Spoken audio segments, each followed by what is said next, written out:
দায়িত্ব কেন্দ্রের, সুরাহা করল রাজ্য। উত্তরবঙ্গে কেন্দ্রীয় সরকারের অধীনে থাকা চা বাগানের পড়ুয়াদের জন্য স্কুল বাসের ব্যবস্থা করছে রাজ্য সরকার। 11টি রুটে চলবে বাস। অন্যান্য চা বাগানের পড়ুয়ারাও এই বাসে চড়তে পারবেন।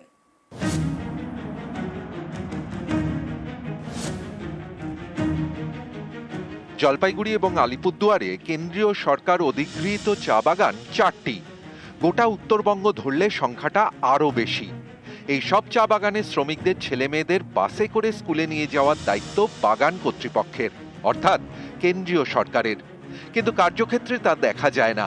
কোথাও লরিতে চেপে স্কুলে, কোথাও আবার স্কুলে যেতে ভরসা ট্রাক। সম্প্রতি এই খবর সম্প্রচার করে নিউজ 18 বাংলা। এবার এই সমস্যা সমাধানের উদ্যোগ নিল রাজ্য সরকার। চা বাগানের পড়ুয়াদের জন্য বাস কিনছে রাজ্য। এর জন্য খরচ করা হচ্ছে 3,14 লক্ষ টাকা। ইতিমধ্যেই বাস কেনার নির্দেশ দেওয়া হয়ে গিয়েছে। মোট 11টি রুটে এই স্কুল বাস চলবে।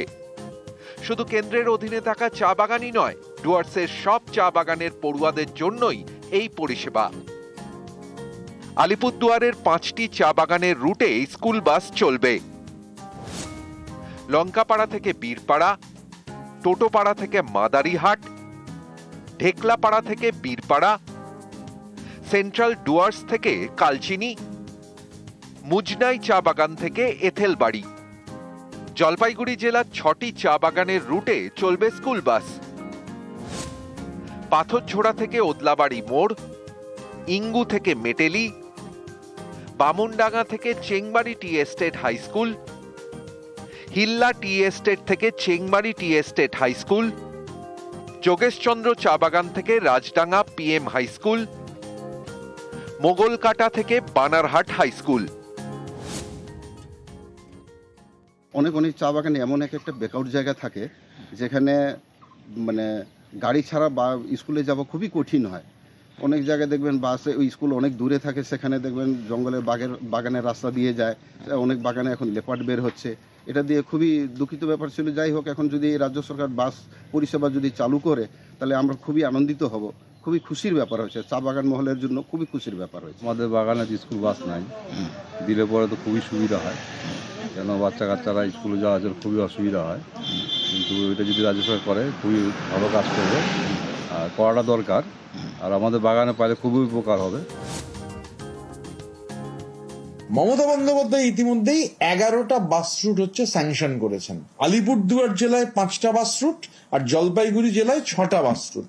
এই যে 5টা রুট মমতা বন্দ্যোপাধ্যায় করে দিচ্ছেন, মালিক দিল কি না দিল, মোদি দিলেন কি না দিলেন, কিছু যাবে আসবে না, সমস্যা মিটে যাবে অত্যাধুনিক স্কুল বাস। বাচ্চারা বাসে যাবে, স্কুলের চাকরিটা আমরা সবাই জানি, কিন্তু স্কুলগুলো যদি খোলা থাকে সে ব্যবস্থা করুন, তারপরে বাসে তুলবে। নাহলে দেখবেন ওই বাস 6টা যে বাস কিনছে ওর মধ্যেও দুর্নীতি আছে। স্কুল তো হাজার হাজার বন্ধ হয়ে গেছে, শিক্ষক নেই, 40,000 চাকরি বিক্রি করে দিয়েছে। স্কুলে শিক্ষক নেই আর ছাত্ররা যাবে বাসে করে, এটা চমৎকার ব্যাপার। আবির ঘোষাল এবং রাজকুমার কর্মকার, নিউজ 18 বাংলা। ফুসছে নদী, ভাঙছে পার। লালগোলার তারানগরে তলিয়ে গেল রাস্তা। বাড়িতে ফাটল, মাথাভাঙায় ফুসছে জল থাকা। চাষের জমি জলে। নদী পার থেকে সরছেন বাসিন্দারা।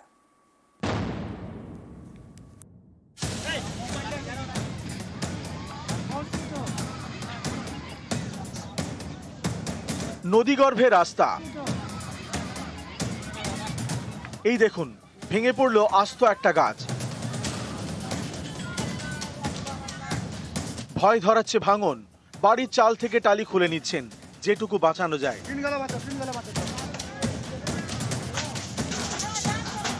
মুর্শিদাবাদের লালগোলা সীমান্তবর্তী এলাকা। এখানকার তারানগর দিয়ে বয়ে গিয়েছে পদ্মা। ফুঁসছে নদী, ভাঙছে নদী পাড়ের রাস্তা।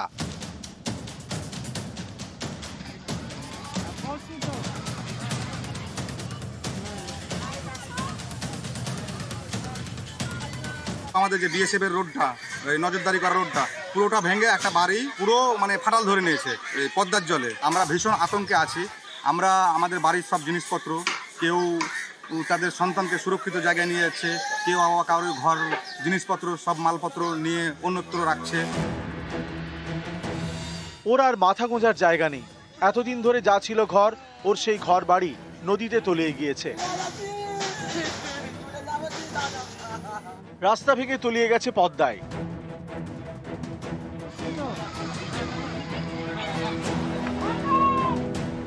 একটা বাড়ি একদম গোড়া থেকে চলে গেছে, কিন্তু বিডিওর কোনো পদক্ষেপ নাই, বিডিও আসেনি। এত গরিব পরিবার, ওরা কোথায় যাবে? এখন ওরা কাঁদছে, কাঁদাকাটি করছে।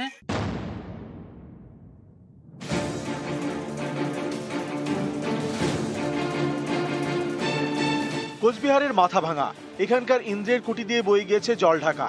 নদীতে কোনো বাঁধ নেই, বছর খানেক ধরে পাড় ভাঙছে নদীর। কয়েকশো বিঘা চাষের জমি জলে।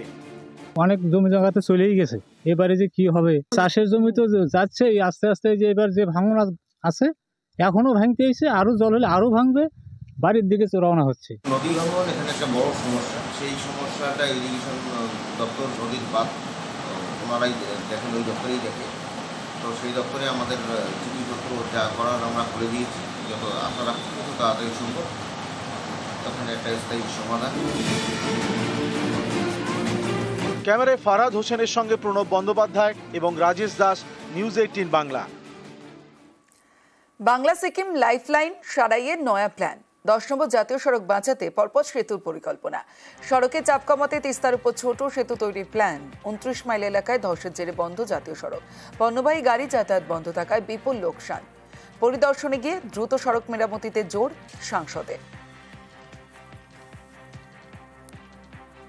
जो NH10 की सड़क थी वो अपना अस्तित्व खो चुका है। जब तक NHPC इरकॉन और NHPC इरकॉन के साथ NHAIDCL के मिल करके काम नहीं करेंगे, इसका कोई लॉन्ग टर्म समाधान नहीं होगा। इस रोड में नए अलाइनमेंट की आवश्यकता है। नदी के ऊपर से जब तक ओवरब्रिज बना करके नहीं ले जाएंगे बहुत सारी जगह पे, तब तक इस सड़क पे चलना बहुत सुरक्षा की दृष्टि से बहुत ठीक भी नहीं है।